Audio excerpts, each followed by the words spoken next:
राज्य में आरंभ है पीएम उषा योजना। एने मुख्यमंत्री मचण माझे जारी कला एक बड़ घोषणा। पीएम उषा योजना कौन, क्यों मानक मिल यार लाभ, आसतु संपूर्ण अपडेट जानिबा। ता पूर्व वीडियो को लाइक करंतु, सब्सक्राइब करन थिले एबे सब्सक्राइब करी पाखर थिबा घंटी चिन्ह को दबा दियंतु। देखंतु ओडिसा रे आरंभ है प्रधानमंत्री उच्चतर शिक्षा अभियान पीएम उषा। एथिपाई कृषि भवन ऑडिटोरियम ठारे बुझावणा पत्र स्वाक्षर कार्यक्रम अनुष्ठित होईछि।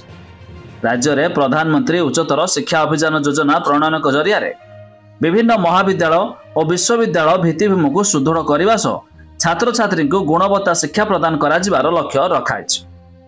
यह अवसर में मुख्यमंत्री मोहन चरण माझी, केंद्र शिक्षा मंत्री धर्मेंद्र प्रधान जोग देइछन्ति।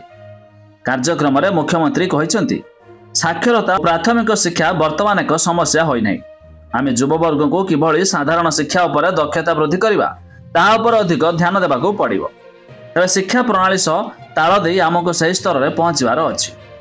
तबे एही योजना माध्यम महाविद्यालय और विश्वविद्यालय छात्र छात्री को इंटर्नशिप माध्यम इंडस्ट्रियल एक्सपोजर प्रदान करा सहित प्लेसमेंट माध्यम नियुक्ति सुजोग प्रदान करा। तबे धंदामूलक और उद्योग भित्तिक पाठ्यक्रम को प्राधान्य देवा सह छात्र छात्री जेपरि रोजगारक्षम हो पारे ताहा सुनिश्चित करा। तबे योजना माध्यम ओडिशार एस्पिरेशनल जिले में महाविद्यालय और विश्वविद्यालय विकास प्रति विशेष भाव गुरुत्व प्रदान करा। तबे एथिपाई मुख्यमंत्री आरंभ कले पीएम उषा योजना।